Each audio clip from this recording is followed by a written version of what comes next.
Hi guys! Welcome back to my channel! So for today, since sunod-sunod nga po ang mga na-experience nating lindol sa iba't ibang bahagi ng Pilipinas, ang video po na gagawin natin ngayon ay about sa kung paano mag-prepare ng isang go bag. So ano nga ba ang isang go bag? So ang go bag, from the name itself, it's an on-the-go bag or an emergency bag na pwede mong dalhin or kayang-kaya mong dalhin, kaya mong bitbitin in case of emergency, any emergency, lindol or anything, any calamity. I-discuss natin kung ano yung mga dapat laman ng isang go bag. So bago tayo magsimula, pasensya na sa background ko. Nakabaliktad na sumito. So first, ano muna yung kailangan natin? Siyempre kailangan natin ng bag. Ang advisable na bag dapat is transparent. Pero since wala akong transparent na bag dito, and kumbaga realistic lang dapat tayo, hindi naman lahat merong transparent na bag. So any type of bag na meron kayo na available, pwede namang gamitin yan as go bag. So sa akin, itong JanSport na bag yung gagamitin ko kasi marami na siyang malalaman. Ayan. So parang lahat ng materials na pwede kong ilagay sa isang go bag, pwede na siyang ilagay dito. So, ito yung gagamitin ko. That's number 1. So, yung laman ng go bag ninyo, it depends kung ilan kayong gagamit or kung ilan kayong family members. So, yung go bag na gagawin ko ngayon is for one person only. So, ang unang dapat na laman ng isang go bag nyo will be food and drinks. Enough for 72 hours. So, you should have bottled water. Ayan. So, let's pretend na merong laman to. You should also have canned goods. Yung, of course, madaling kainin. Yung hindi na kailangang iprito. Like, itong Century Tuna. Ayan. So, meron akong hot and spicy flavor since mahilig nga ako sa maanghang. I also have the CBO beef loaf. Ito, piniprito to pero kaya naman itong kainin ng raw. Aside from the bottled water and canned goods, make sure na meron din kayong biscuits. So, ready to go na food. Ayan. So, skyflakes and sunflower crackers. So, syempre hindi ko na kailangan explain kung bakit kailangan nyo ng food for 72 hours. So, again, in case of emergency, meron kayong maiinom, meron kayong makakain, so hindi kayo magugutom, hindi kayo mamamatay. Nakasurvive na kayo sa lindol or nakasurvive na kayo sa kung ano mang sakuna, sa gutom naman kayo mamamatay, diba? So ang number 2 item na dapat meron kayo sa inyong go bag is the emergency kit. So what I have here is, of course, alcohol. You should also have betadine. Of course, pag nagkasugat kayo, natamaan kayo ng kung ano-ano mang nalalaglag. And agua oxinada. So, yeah. So, siguro kulang ako ng tawag doon, bandage in case na kailanganin. Tsaka ng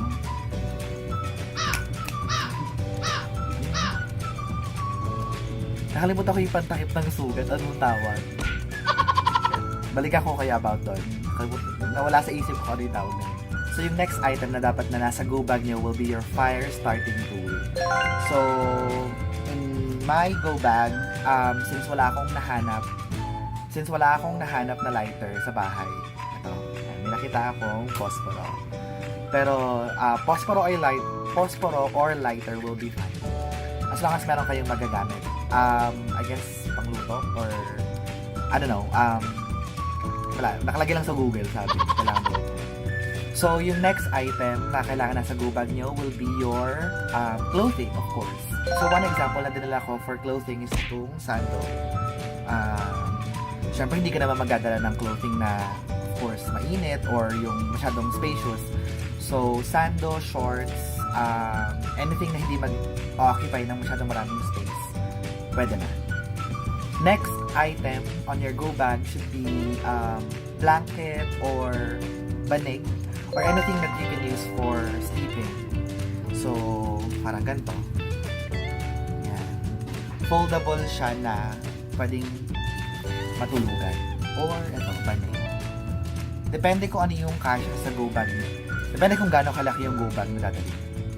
So, next item will be pen and paper. Tcharing!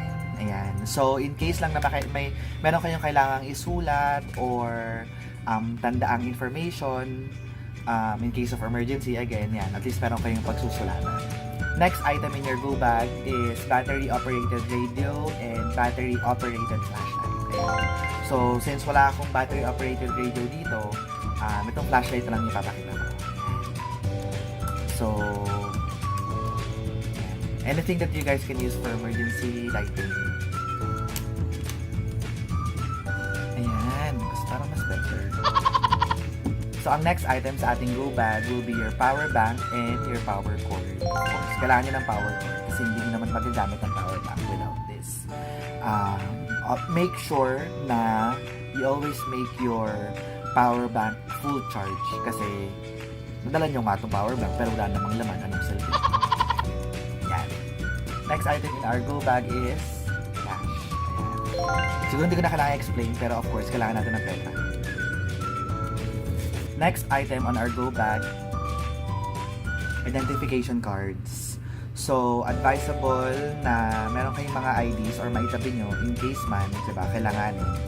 And at the same time, of course, mahalaga tong ID so kailangan nyo talaga tong itabi. Next item on our list will be fixed blade or foldable knife. On this video, since wala akong blade at wala rin akong foldable knife, I just use knife pero binalot ko siya sa either cloth or paper just to make sure na hindi siya mag-cause ng danger kapag nalagay niyo siya sa bag niyo. Something that's also important that you need to make sure na nasa go bag niyo will be your medicine kit. So, in case may sumakit yung tiyan or sumakit yung ulo or kung ano mang sakit sa katawan, at least handa kayo.